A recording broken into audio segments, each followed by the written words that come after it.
Welcome back to Diary of a Speed Reader. Today's book is The 6 Secrets of Intelligence by Craig Adams, and I'm giving it 5 stars. This book is so relevant in the age of social media. It happens to be one of the better books I've read on the topic of how to think about actually thinking. The weird thing is it is getting a sub 4 rating in Goodreads, and I really believe that that is because a lot of the people reading it are getting hung up on the name and not actually reading through the commentary of what he's saying, and that's unfortunate. I'm going to go through 3 takeaways that I think are just so profoundly relevant. But first, I would be so grateful if you'd subscribe to my YouTube. If you're watching this on Instagram, go up to my bio and click right on through to YouTube to find me there. Now let's get into what makes this book so relevant. Now, the first thing really has to do with his explanation of critical thinking. Now, this is where a lot of people just missed what he was trying to say. There are some people that go on and on that he's just representing Aristotle, who he mentions in the book, and the 6 different ways that people make arguments. That's not what he does.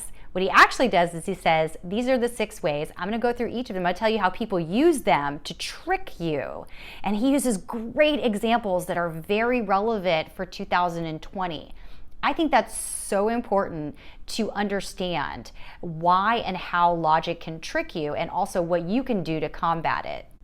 Now, the second thing that I absolutely loved was his thought process surrounding the premise as a defense mechanism for you against bad logic. Now, he's saying that the premise, all logic, is actually based off of premises, and it's not the argument that actually matters, it's the premise. So sometimes you'll get browbeaten, you'll get angry voices, you'll hear something that just sounds crazy, but it almost sounds like it could be true. You need to look past all of that, according to Aristotle, and try to hit the root premise. So, like, what are they basing that on? What is the thing that must be true that they're implying? And then have that conversation. Now, as the last thing, I just love how he talks about thinking versus knowledge. Knowledge is cramming a lot of facts into your head. Thinking is, how did you come to those conclusions? What were you basing your facts on? How did you approach the argument of the 6 different ways? Or maybe you came up with something super ingenious that has nothing to do with that. That to me is so relevant today when we are bombarded by knowledge, but oftentimes, you're sitting there thinking, is that real? Do I have to fact check that? What's going on?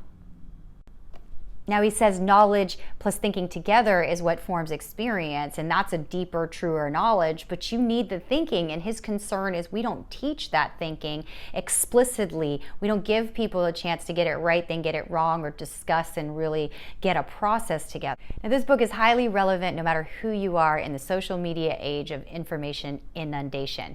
But in particular, if you're working in comp sci data, you really do need to understand that you are not programming in just a set of logic. If we are to take this guy and really appreciate what he's saying, actually unsupervised learning is this thinking thing he's talking about. There are premises, there are things that are underlying that.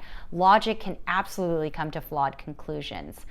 I just love that he's saying that. Speed reading stats, this book is 320 pages. Kindle tells me it took me 1 hour and 5 minutes to read.